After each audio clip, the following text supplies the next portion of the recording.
This is a group speech titled Don't Text and Drive. Our group members are Jacqueline Vaught, Isabella Rosas, Megan Rodriguez, and Cassandra Chivera. Think back and ask yourself, how many times have I texted while driving? If the answer is more than 0, that is too many times. Accidents can happen to anyone, including yourself, in an instant. Watch this video that shows a realistic situation of what could happen in an instant if you are texting while driving. How many letters? 5 letters. Think about what am I doing right now? Smile. Smile? Uh-huh. This is so easy.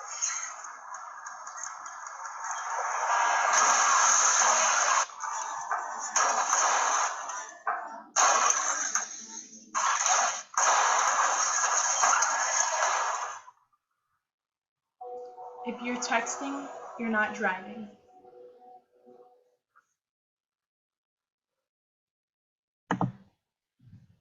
The objective of this presentation is to persuade you to take the pledge against texting while driving and to encourage your fellow drivers to do the same. Throughout this presentation, my group members will share the research that they have found on texting and driving. This presentation will cover statistics, facts, a personal story from our group member Isabella Rosas, guidelines and laws, and tips about texting while driving.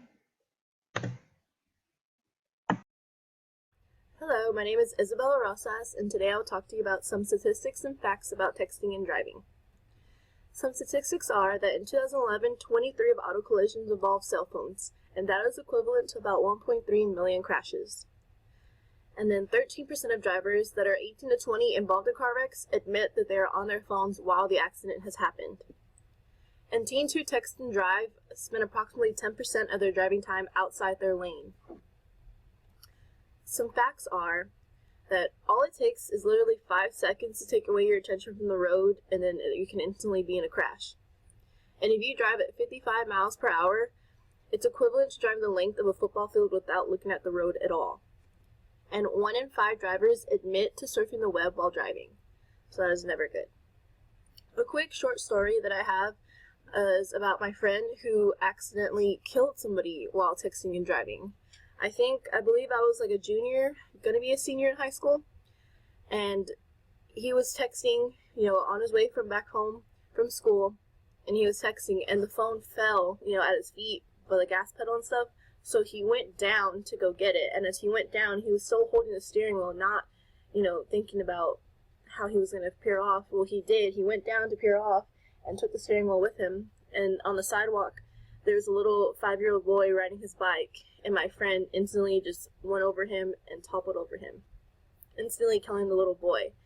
And it was bad because it not only affected the little boy's life and his parents' life, it affected my friend's life in many ways as well. So that is why you should never text and drive, because you can end anybody's life. An innocent victim got taken, and my friend did that all because he wanted to pick up his phone. If he didn't pick up his phone and just would have waited till he came to a stop sign or parked, everybody's lives would have been perfectly fine. But since he decided to do that, that's what happened, and that was the end result, and that's why you should never text and drive. 10 states, including Washington, D.C., prohibits all drivers from using handheld phones. Also, 32 states, also including Washington, D.C., does not allow cell phone use. 39 states, including Washington, D.C., absolutely allows no drivers from texting while driving. But with all these laws, there are no laws in any states that prohibit absolute cell phone use while driving.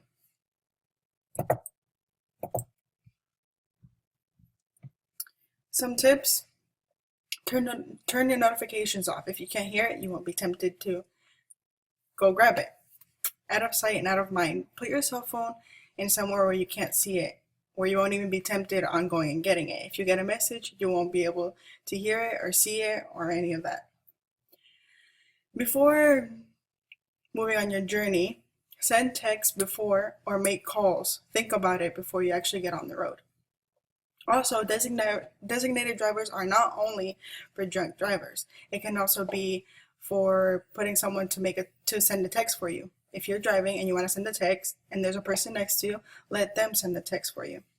Also, if you have a smartphone or an Android, there are apps that can help you with voice recognition, and you can send text that way so you won't be on it and you won't be looking at a screen rather than the road.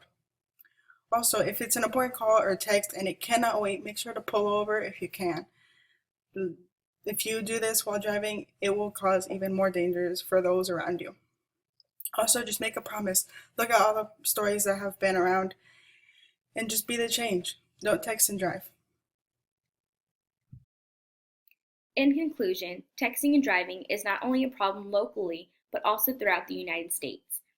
From the information presented to you, everything from updating a status to surfing the web has resulted in collisions and fatalities. Count 5 seconds. Now think about it. That is how quick any accident can happen. Texting and driving continues to be a growing problem. We like to bring awareness to the issue to change people's mindsets to rethink their actions while operating a vehicle. Take the pledge. We are asking you to take the pledge and raise awareness of this growing epidemic. In doing so, I'd like you to take a stand and make a pledge against texting and driving and be the change. Thank you for listening.